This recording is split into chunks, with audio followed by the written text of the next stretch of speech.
नमस्कार, exam top education में आप सभी का स्वागत है। आज हम फिर से आपके सामने एक नया वीडियो लेकर हाजिर हैं। तो प्लीज़ जो भी लोग हमारे चैनल पर पहली बार आए हैं, प्लीज़ चैनल को सब्सक्राइब कीजिए और बेल का बटन ज़रूर दबाइए। तो आइए हम चलते हैं अपनी वीडियो की तरफ। अब हम शिक्षा निदेशालय दिल्ली सरकार अभ्यास प्रश्न पत्र 1 को देख रहे हैं, जो क्लास 10 का है और 2020-21 का जो है ईयर बताया गया है। इसमें जो आपको पहला क्वेश्चन मैं कराने जा रहा हूँ, पहला क्वेश्चन क्या कह रहा है कि सह अभाज्य संख्याओं का महत्तम समापवर्तक सदा हमेशा डैश होता है। महत्तम समापवर्तक जिसे हम बोलते हैं HCF, हायर कॉमन फैक्टर जिसे हम बोलते हैं। ये हमेशा कितना होता है, सदा कितना होता है, ये इसने पूछा है, यानी कि डैश होता है। देखो HCF का मतलब क्या होता है, HCF का मतलब ये होता है कि कोई संख्याएं हैं, जैसे 3 है, 7 है और आपकी 5 है, 9 है, इन सभी संख्याओं को ऐसी कौन सी संख्या है जो भाग कर रही है। देखो इसको भी 1 से भाग किया सकता है, इसको भी 1 से भाग किया सकता है, इसको भी 1 से भाग किया सकता है, इसको भी 1 से भाग किया सकता है। ऐसी सबसे बड़ी संख्या देखनी होती है कि सभी संख्याओं को किससे भाग किया जा सकता है और उसके अलावा किसी और संख्या से भाग नहीं किया सकता। हमेशा जो है 1 से तो भाग किया जा सकता है और दूसरी संख्या भी देखनी होती है। अगर दूसरी संख्या जिससे भाग हो रहा हो तो वो उसका HCF होती है, लेकिन सभी संख्याएं क्या होनी चाहिए, उससे भाग होनी चाहिए। तो सहअभाज्य संख्या को महत्तम समावर्तक सदा कितना होता है, 1 होता है। कितना होता है, सदा 1 होता है, जितनी भी असहभाज्य संख्या होती है। अब असहभाज्य संख्या कितनी होती है, असहभाज्य संख्या जो होती है वो ऐसी संख्या होती है जो किसी दूसरी संख्या से भाग नहीं हो रही थी। देखो लेकिन यहाँ ये सारी की सारी असहभाज्य संख्या नहीं है, इसमें से ये संख्या हटा दो, बाकी जितनी भी संख्या है 3, 7, 5, ये सारी की सारी क्या है, असहभाज्य संख्या है। असहभाज्य संख्या कौन सी संख्या होती है, वो ऐसी संख्या होती है जो किसी दूसरी संख्या से भाग नहीं होती। मैंने अभी आपको HCF के विषय में बताया था। तो HCF क्या होती है, HCF एक ऐसा संख्या होती है जो सभी संख्याओं को डिवाइड कर रहा होता है, वो क्या होती है, HCF होता है। यहाँ पर जब हम असहभाज्य संख्याओं के विषय में बात करें तो इसलिए असहभाज्य संख्या देखिए हमने 3, 7, 5 और भी कई ऐसी संख्या है जो असहभाज्य यानी कि किसी दूसरे टेबल में, किसी भी दूसरी संख्या के टेबल में नहीं आती। जैसे कि आपको 11 हो गया, लिखिएगा 13 हो गया, 11 हो गया, 11 हो गया, 13 हो गया, 17 हो गया, 19 हो गया, ठीक है, आपका 23 हो गया और आपका क्या सकता है 29 हो गया। तो ये जितनी भी संख्याएं हैं ये सभी क्या है, असहभाज्य संख्याएं, क्योंकि ये किसी और दूसरी टेबल में नहीं आती। तो ये आपका फर्स्ट क्वेश्चन हो गया। और फर्स्ट क्वेश्चन के बाद में आपको जो है इसका दूसरा क्वेश्चन कराता हूँ।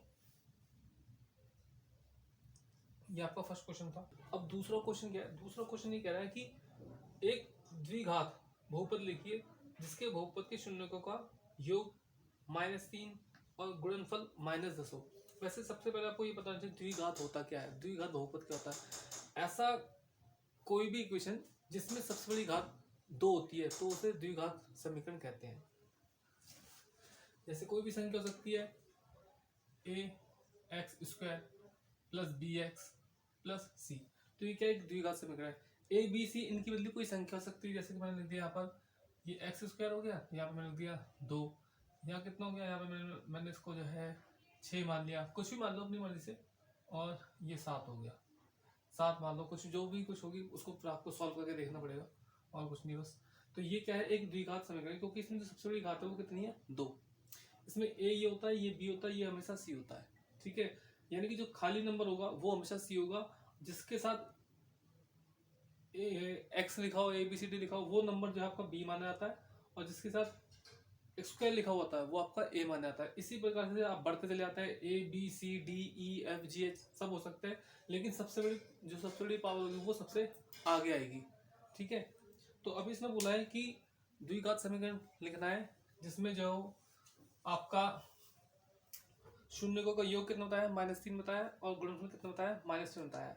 तो इसका फॉर्मूला क्या होता है, इसका जो फॉर्मूला होता है वो क्या होता है, द्विघात समीकरण का जो फॉर्मूला होता है क्या होता है, x² माइनस शून्यकों का योग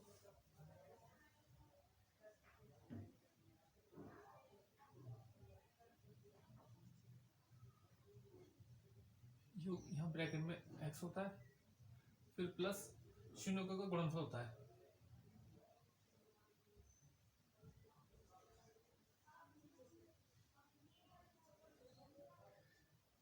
गुणनफल, ये ध्यान रखना, आपके पास जरूरी नहीं है कि शून्यकों का योग लिख के दे दे। आपको ये भी बोल सकता है कि एक एक शून्यक और दूसरा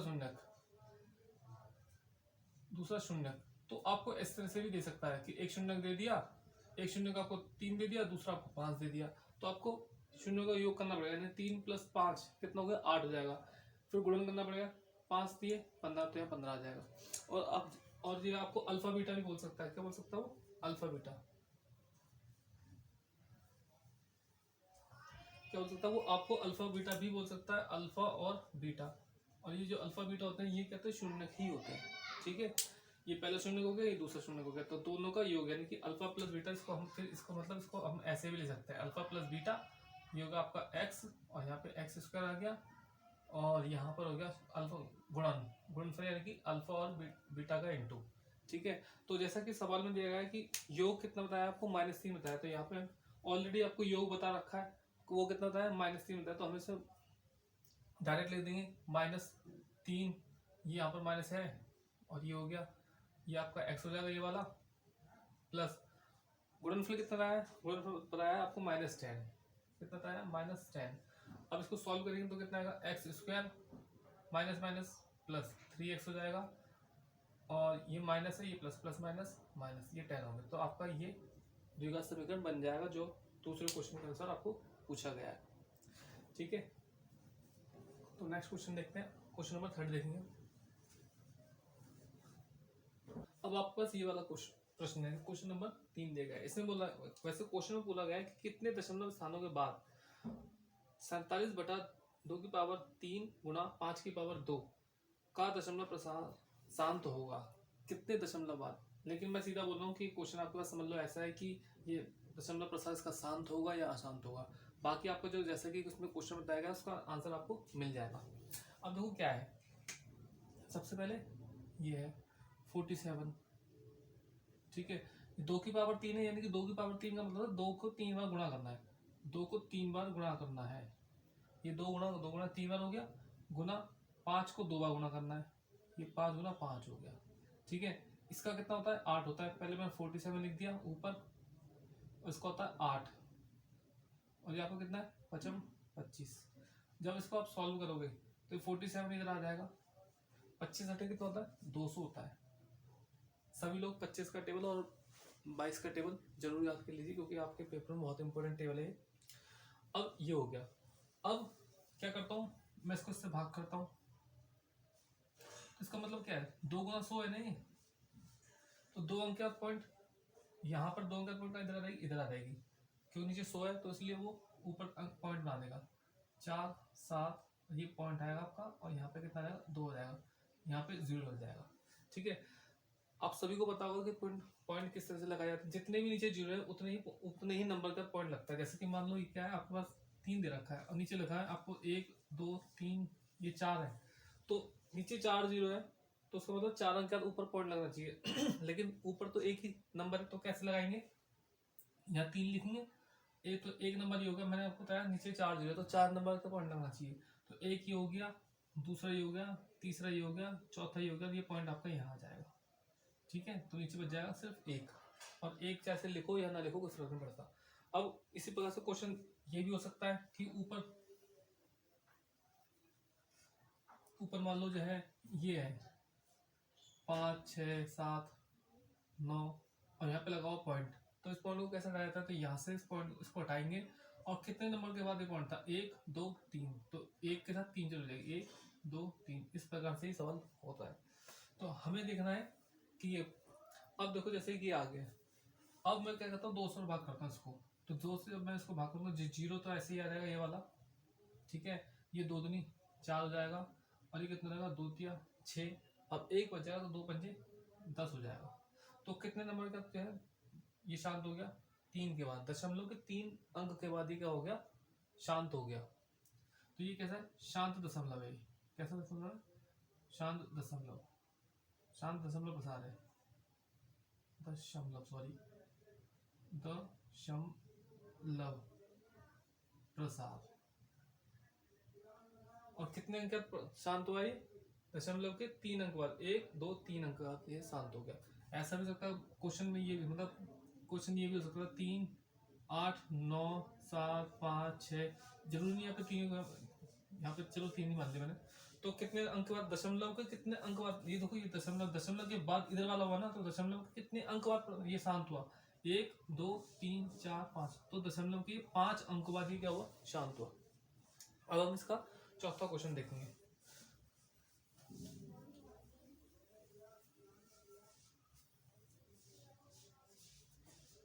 तीसरे का ये दूसरा पार्ट है, वो उसी को देख लेते हैं। पहले बोला क्या गया है कि HCF नंबर दे रखा है आपको 336 और 54, इनका HCF दे रखा आपको 6। इन दो संख्याओं को आपका HCF कितना दे रखा है? 6 दे रखा है। उसके बाद LCM ज्ञात करने बोलिए। क्या निकालना है? LCM निकालना है। ठीक है, तो फॉर्मूला क्या होता है इसका? देखो इसका फॉर्मूला होता है, वो क्या होता है कि दो संख्या का गुणनफल। वो दो संख्या कौन सी होती है? वो ये दो संख्या यही होती है, क्योंकि ये कॉमन लगा हुआ ना, तो दो संख्या का गुणनफल। क्योंकि आपने यहाँ पर दो संख्या बोली इसलिए, तीन संख्या तो तीन संख्या को देखते हुए, तो दो संख्या का गुणनफल कितना? फॉर्मूला क्या होता है?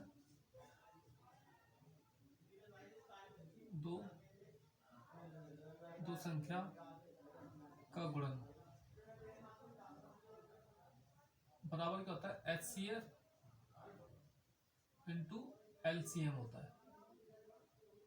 ठीक है, तो दो संख्या आपके पास कौन सी? ये दोनों दे रखी है, तो 336 गुणा 54 बराबर में HCF और LCM। देखो HCF आपको दे रखा है कितना? 6, तो उसकी वैल्यू लीजिए आपने 6, और LCM आपको फाइंड करना है।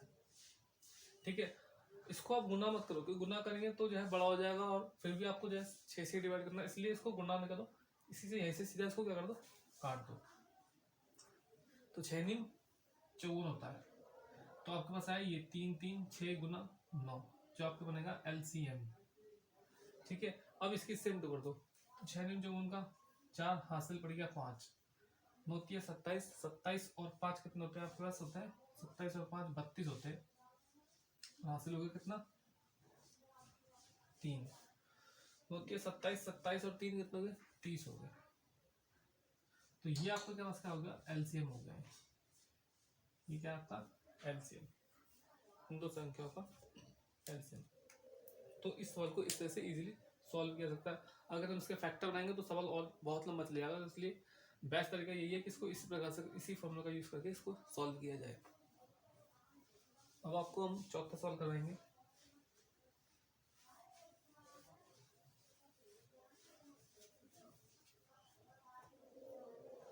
बोला गया कि एक पहिए का व्यास कितना बताया गया?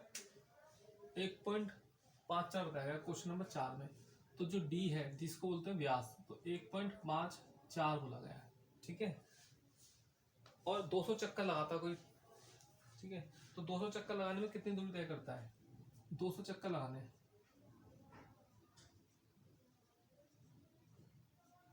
तो कितनी दूरी तय करेंगे? 200 चक्कर में कितनी दूरी?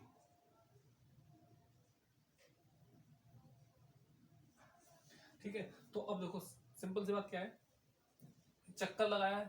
देखो क्या है, डी दे रखा है। डी किसका होता है? सर्कल का होता है। हमेशा व्यास किसका होता है? वृत्त का होता है। तो ये क्या है आपके पास? एक वृत्त यानी कि सर्कल। अब डी रहता है, चक्कर लगाते हैं। जब चक्कर हम लगाते हैं तो चक्कर में ये चीज घूमती है, इसकी ये चीज घूमती है। यानी कि आपने कभी टायर देखा होगा, टायर पे जब हम चलाते हैं तो टायर की सिर्फ ये वाली परत चलती है, जो काली काली होती है टायर की, वो जो है जमीन पर लगकर चलती है। ठीक है, वो क्या होती है? जमीन पर लगकर चलती है। और यहाँ से देखो ऐसे घूमेगा टायर, यहाँ से घूमना चालू करता है। अगर मान लो टायर यहाँ से घूमना चालू करता है, तो यहाँ पर ऐसे घुमा, फिर यहाँ घूमेगा, यहाँ तक आएगा, तो एक चक्कर कंप्लीट होगा। ऐसे फिर यहाँ पे घूमेगा, दोबारा घूमेगा, दोबारा घूमा, तो दोबारा घूमने कितना? 2। और इसी प्रकार से भी 3 4 5 6, तो ऐसे कितने चक्कर लगेंगे? 200 चक्कर लगेंगे। कितने लगेंगे? 200 चक्कर। अब इतनी सी जब दूरी, जब यहाँ से जब मैं इसको खोलूंगा, इसको जब मैं खोलता तो ये कैसे बनेगा? देखो ये ऐसे इसकी लंबाई ऐसे हो जाएगी। अगर मैं सर्कल करूंगा तो वापस ये गोल बन जाएगा। तो एक चक्कर में वो इतनी दूरी तय करता है, ठीक है। ऐसे दो में क्या होगा, इसमें जुड़ जाएगा दूसरा चक्कर, इसमें जुड़ जाएगा तीसरा चक्कर, इसमें चौथा चक्कर, तो ऐसे चक्कर चक्कर जुड़ते चलेंगे। तो उसने पूछा कि इसने 200 चक्कर लगा के कितनी दूरी तय करी है, वो आपको बताना है। तो देखो कैसे करते हैं। सर्कल है, सर्कल घूम रहा है, तो सर्कल घूमने का मतलब क्या होता है कि 2πr, यानी कि जो उसकी जो परिधि होती है वो यूज करते हैं, यानी कि सर्कमफेरेंस। तो सर्कल का सर्कमफेरेंस क्या होता है, 2πr होता है। वृत्त की परिधि क्या होती है, 2πr होती है, ठीक है। अब 2πr में सवाल लगाते हैं। ये है 1.54, ये 2 हो गया आपके पास। 22 की बदली इसमें बोला 22/7, पाई की बदली 22/7 यूज करना है, ठीक है। और आर कितनी है, आर हमेशा जो है डी का आधा होती है, तो मैं इसको आधा करता हूँ। ये 1.54 ये कर दिया मैंने इसका आधा, ठीक है। मैंने अभी आपको 22 का टेबल याद करने की बोला था, इसी वजह से बोला था क्योंकि 22 का टेबल यहाँ पर आता है। तो आप 22 का टेबल याद कर लीजिए, क्योंकि आपको बहुत ज़्यादा इसकी जरूरत पड़ने वाली है जब, क्योंकि हर पेपर में ये सवाल आता है। परिधि का सवाल आएगा, परिधि का नहीं आएगा, बेलन का आएगा, बेलन का नहीं आएगा तो जो है उसका कहते हैं आपके पास हेमिस्फीयर या स्फीयर गोले का आ सकता है। लेकिन पाई तो सब जगह यूज होगा 22, तो इसलिए 22 का टेबल आपको याद होना चाहिए। देखो आपको मैं देखता हूँ, इसको मैंने इससे काटा और इसको मैंने इससे काटा। देखो जब मैं इसको काटूंगा इससे, तो यहाँ पे कितना 0 पॉइंट है, 1, और कितने का 2 का, तो मैंने इसको कर दिया नीचे 2 0 लगा दिया। मैं डायरेक्ट भी कर सकता, लेकिन मेरा मोटिव क्या आपको सिखाना, तो इसलिए मैंने पहले नीचे लिए 0, क्योंकि जैसे कि मैंने पिछले सवाल में बताया था कि 0 किस तरह से लिया जाता है, किस तरह से कम किया जाता है। तो मैं इसको इससे काटूंगा तो 2 सत्ते 7 दूनी 14, एक बचेगा वो 4 के आगे जब 1 लग जाएगा तो कितना जाएगा, 14 हो जाएगा। तो दोबारा 2 दूनी 4 जाएगा। तो आपके पास कितना आया, 22 गुना 22, और बटे में कितना आया, 100 आया। 22 की 22 से जब इंटू करोगे, तो इंटू किस तरह से करनी, जब किसी दो सेम संख्या को जब आपस में गुणा करना तो कैसे गुणा करेंगे, पहले आप इनकी गुणा कर लो, कितना आ गया 4, फिर इनकी गुणा कर लो, कितना आएगा 4, जो भी आता है उसको दोबारा 2 से गुणा कर लो, तो 2 दूनी 4, 4 दूनी 8 हो गया। अब इन दोनों की आपस में गुणा कर लो दोबारा, तो 2 दूनी कितना हो गया 4, तो 484 इसका जो है ये बनेगा, 2 दूनी 4, 2 दूनी 4, 4 दूनी 8, 2 दूनी 4, ठीक है। तो इसका जो बनेगा 484, नीचे 100 है तो मैं 100 से इसको डिवाइड करूंगा तो 4.84, ये कैसा सेंटीमीटर में रखा है, मीटर, तो इतने मीटर ये जो है दूरी तय करेगा।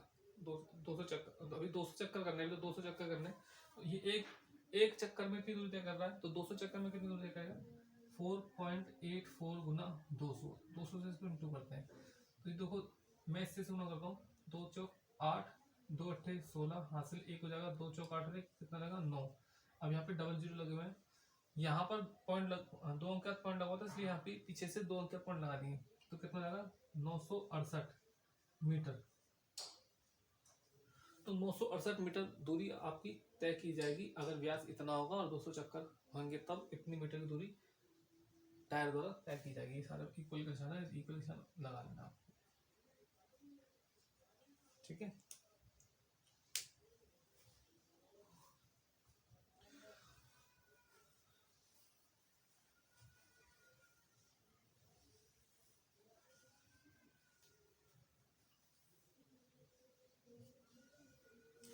अब हम क्वेश्चन नंबर 5 देखते हैं। 5 में बोला गया है कि 234 को अभाज्य संख्या को गुणनफल के रूप में व्यक्त करना है। क्या 234 को 234 को अभाज्य संख्या को गुणनफल में तोड़ना है। मैंने आपको संख्या बताई थी, अभाज्य संख्या कौन सी होती है, अभाज्य संख्या ऐसी संख्या होती है जो किसी और संख्या से भाग नहीं होती। तो अभाज्य संख्या को गुणनफल में दिखाना है इसको। तो अब देखो कैसे दिखाता है अभाज्य संख्या को गुणनफल में। आप सभी को इसका जो है गुणनखंड करना आता होगा, मैं ऐसा मानता हूँ। तो मैं जब इसका गुणनखंड करता हूँ, ये नंबर आपका जो है कौन सा चल रहा है, ये आपका क्वेश्चन नंबर 5 चल रहा है, ठीक है। तो इसको गुणनखंड करेंगे, तो जब मैं गुणनखंड करता हूँ इसका 2 एकम 2 पूरा कर दिया, यहाँ पे 3 है तो 2 एकम 2, 1 बचा, इसमें से 3 में से 2 जाएंगे तो 1 बचेगा, और वो एक 4 के आगे लग गया तो कितना जाएगा 14 हो जाएगा, तो 2 सत्ते 14 हो जाएगा, ठीक है। फिर देखो पीछे 7 है, ये एक अभाज्य संख्या, देखो पहले देखो इनका जोड़ कर लो इन तीनों का, 1 1 और 7 कितना हो गया 9। जब सभी संख्या का टोटल 3 से भाग होना ना बन जाता है, सभी संख्या का टोटल जब 3 से भाग होता है तो वो पूरी संख्या भी किससे भाग होती है, 3 से भाग होती है। तो देखो 1 और 1 कितना, 2 2 और 7 कितना हो गया 9, तो 9 9 बना, 9 हमेशा 3 से भाग होता है, तो इसलिए ये संख्या कितने से भाग हो जाएगी, 3 से भाग हो जाएगी। तो मैं इसको 3 से भाग करता हूँ, 3 तिया 9, 11 में से 9 जाएंगे कितना बचेगा 2, वो 2 7 के आगे लग गया कितना हो जाएगा 27। तो 27 को जब 3 से भागा हूँ 3 दिन 27 हो जाएगा। अब देखो यहाँ पर ये कितना होता है 12 होता, तो यानी 3 से भाग होगा, 3 एकम 3 और 3 तिया 9। अब 13 जो है किसी और संख्या से भाग नहीं होता, तो 13 एकम 13। मुझे अभाज्य संख्या के गुणनफल के रूप में इसको दिखाना, तो कैसे दिखाऊंगा, ये 2 हो गया, यहाँ पे 3 गुना 3 है और ये 13 है। तो मैं क्या करूंगा, अब 3 के ऊपर ये कितने 3 है 2, तो मैं क्या करूँगा 3 के ऊपर 2 लिख दूंगा और गुना ये 13। तो ये संख्या है 2, ये 3, ये 13, ये क्या है, सारी अभाज्य संख्या है। तो इस प्रकार से इसको दिखा देंगे कि अभाज्य संख्या को गुणनफल के रूप में 234 को हमने दिखा दिया। आपको जो है जितने भी सेम संख्या है उनका जो है आपको काउंट करके ऊपर लिखना है कि कितनी है। अगर आप ऐसी लिख के दिखा दोगे तो जो है थोड़ी सी दिक्कत हो जाएगी, क्योंकि इसका मतलब होता था फिर 9 हो जाएगा, ऐसे तो मतलब भी इसका 9 था, लेकिन इस तरह से आपको दिखाना है बस। तो ये आपका क्या हो गया, आंसर हो गया। जब अभाज्य संख्या के रूप में दिखाओ तो इस तरह से दिखाना।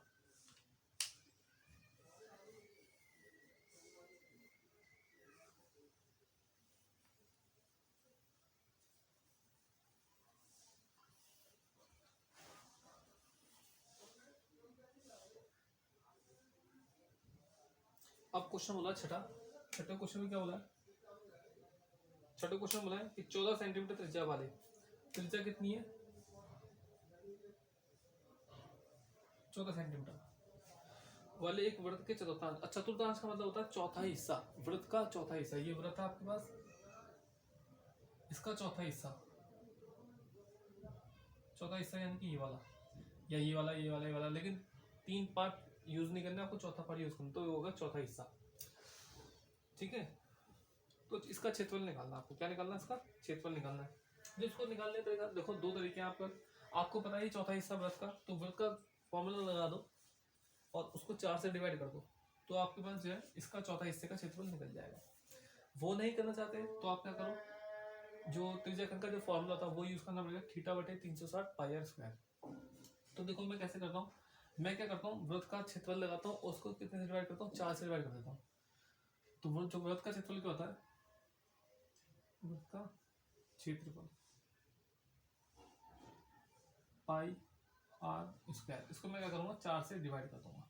ठीक है, तो ये होता है 22/7, 22/7 बोला इसमें, हाँ 22/7 ही कितनी बोला है,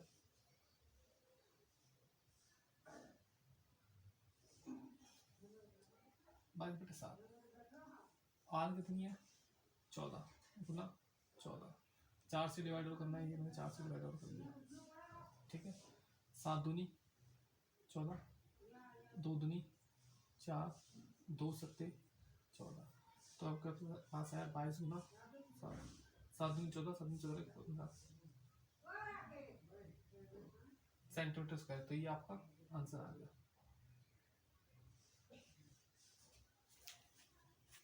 ये आपका छठा क्वेश्चन था।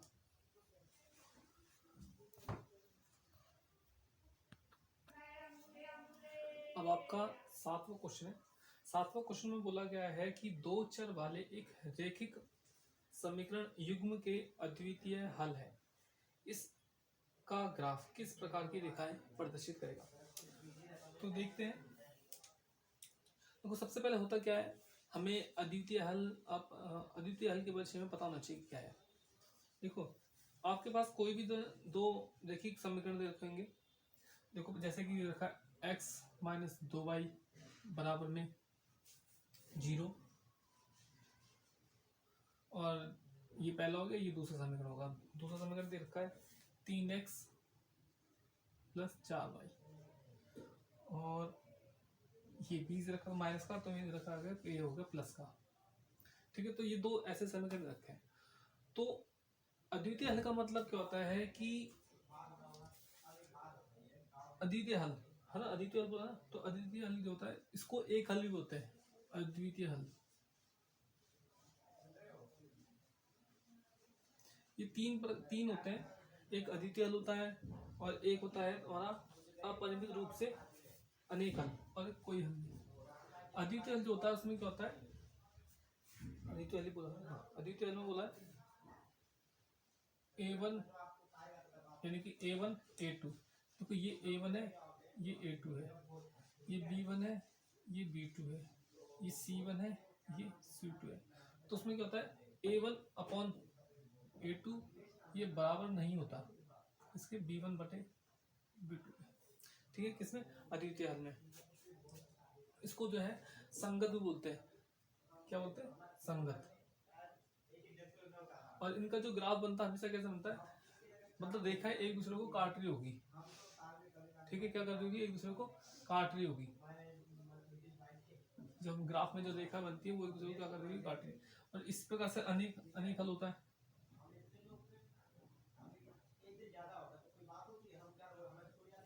तो अनेक हल क्या होता है, A1 बटे में A2, B1 बटे में B2, C1 बटे में C2, ठीक है। इसका जो ग्राफ बनता है वो इस प्रकार से बनता है, यानी कि सारे बराबर बराबर बराबर बराबर बराबर, ठीक है। ये भी संगत होता है, ठीक है। लेकिन इसमें जो ग्राफ बनता है वो कैसे बनता है, इसका जो ग्राफ बनता है ना वो ऐसे बनता है कि एक लाइन है, ठीक है, एक समीकरण जैसे मान लो इस समीकरण की लाइन ये वाली आ गई, ठीक है, और इस समीकरण की जो लाइन आएगी वो या तो इससे जुड़ जाएगी, ठीक है, या तो ऐसे जुड़ जाएगी ऐसे करके, या फिर इसी के ऊपर कहीं भी आ जाएगी, इसी लाइन के ऊपर कहीं भी आ जाएगी, तो वो क्या होगा, संगत होगा। इसको आश्रित संगत होता है। और एक होता है कौन सा, कोई हल नहीं।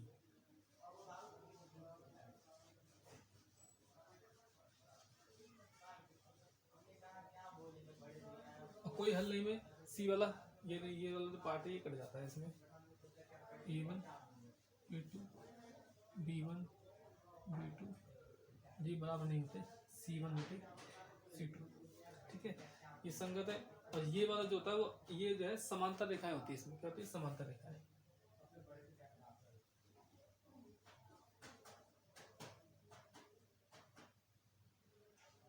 समांतर रेखा कैसी होती है, ऐसे होती है, ठीक है, ऐसे भी हो सकती है, ऐसे भी हो सकती है, बट ऐसी रेखा जो एक दूसरे को कभी नहीं काटती। अब क्वेश्चन में आपसे पूछा गया था कि दो चर वाले एक रेखिक समीकरण युग्म के अद्वितीय हल, तो इसका ग्राफ किस प्रकार बनेगा। देखो अद्वितीय हल में जो ग्राफ बनता है वो ऐसा बनता है, यानी कि जो इनकी जो लाइनें बनेगी वो एक दूसरे को क्या करेगी, काटेगी, यानी कि क्या करेगी, प्रतिच्छेद करेगी, क्या करेगी, प्रतिच्छेद। ये प्रतिच्छेद रेखा होती है, इसको संपाती रेखा बोलते हैं और इसको समांतर रेखा बोलते हैं, सभी को पता है, ठीक है। तो आपका ये जो है 7वें क्वेश्चन का आंसर क्या, अद्वितीय हल के जो ग्राफ बनेगा वो कैसे बनेगा, ऐसा, ठीक है। प्रतिच्छेद रेखा बनेगी, कैसे बनेगी, प्रतिच्छेदी, क्योंकि काट रही है किसी को इसलिए प्रतिच्छेदी रेखा, ठीक है। अब हम 8वां क्वेश्चन देखते हैं।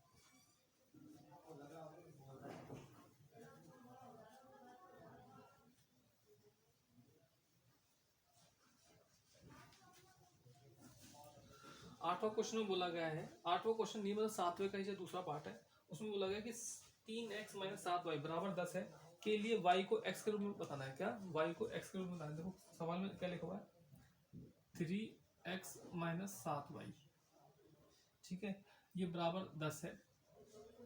तो के लिए y को इसको y को x के रूप में दिखाना है, किसके रूप में दिखाना है, x के रूप में व्यक्त करना है, व्यक्त करना व्यक्त। तो कैसे होगा, यानी कि आपको ना x की वैल्यू निकालनी है, इसका मतलब ये होता है कि आपको किसी वैल्यू निकालनी है x की। तो x की वैल्यू कैसे देखो, यहाँ पर 3x हो जाएगा, ये 10 है, ये वाली संख्या अभी प्लस के तो इधर जाके बराबर के इधर जाके कैसी होगी, माइनस की होगी। तो मैं इसको जो है बराबर के इधर लेके जाता हूँ, ये अपनी जगह पे ही है यहाँ पर, इसको इधर लेके जाता हूँ तो क्या रहेगा, प्लस का हो जाएगा, क्या हो जाएगा, प्लस का। अब ABCD क्योंकि मुझे x का वैल्यू निकालनी है तो इसलिए मैं सिर्फ x वाला ही लिखूंगा। तो ABCD के साथ जो संख्या होती है वो सामने की संख्या की क्या जाती है, नीचे, तो ये आएगा x बराबर में 10 प्लस 7y अपॉन में 3। तो ये आपका जो है इसका आंसर रहेगा क्वेश्चन नंबर 7 का जो दूसरा पार्ट था उसका।